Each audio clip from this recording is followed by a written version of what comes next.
The helicopter behind me is an HH-3E Jolly Green Giant, and it was used to rescue downed airmen behind enemy lines during the Southeast Asia War. The rescue version of the H-3, the HH-3E, was originally bought by the Air Force as the CH-3, and it was used for rescue work before the Southeast Asia War, but it was not used for combat search and rescue. This is specially modified to go into dangerous areas and recover downed airmen. Some of the changes they made to this helicopter included extra fuel tanks, so it would have a longer range. It was refuelable by air, and in fact it was the first helicopter type to be able to refuel by air. It had a rescue hoist on it to send down a pararescueman or a PJ to help recover the downed airmen. It also had armor and machine guns on it to help defend itself against enemy forces. The HH-3E Jolly Green is the critical airframe in the development of combat search and rescue in the Air Force.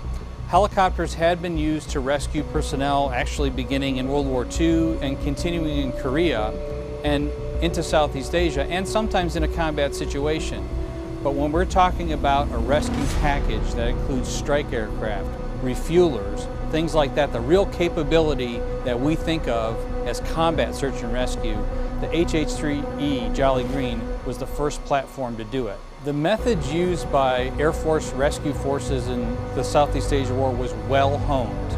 Typically there'd be two of these helicopters. They had what was called the high bird and the low bird. The low bird was the one that was going to go in and actually pick up the downed airmen. If that helicopter got damaged, it would back off and the high bird would come in.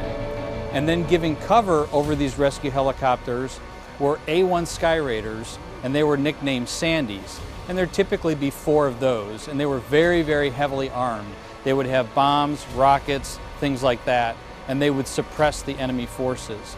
Then in addition to that, there was also a Hercules that was specially modified to aerial refuel these helicopters so they could stay in the air longer. Sandys, 1 and 2, break it off.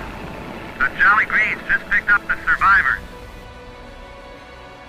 This particular airframe is very historic. Its radio call sign was Jolly Green 22, and it was involved in several successful rescue missions during the Southeast Asia War. And in fact, there were 14 Silver Stars and 1 Air Force Cross awarded to crewmen who flew in this helicopter. There was one particularly important mission that this HH-3E flew. In 1968, there was a U.S. Marine F-4 that had been shot down over North Vietnam. This helicopter was sent in to pick up the 2-man crew. They went in under fire and picked up the first Marine aviator and picked up some bullet holes and pulled off. They went back in to get the second Marine aviator, but by that point he had been killed by enemy forces. So at the end of the mission, they had picked up 68 bullet holes, the windshield had been cracked, there were bullet holes through the rotor, it was beat up pretty good. Now, of the crewmen, 3 of the crewmen were awarded Silver Stars. The 4th crewman, Sergeant Dennis Richardson, was awarded the Air Force Cross, but he didn't actually receive it until 40 years later. In 2008, the Air Force took a look at the actions on board this HH-3E and determined that Sergeant Richardson's actions merited the award of our nation's 2nd highest honor, the Air Force Cross. The HH-3E really represents physically something about the American character. The fact that our country would commit such great resources, and in fact no other country in the world commits the kind of resources that the U.S. does to recover downed airmen, really says something about our national character.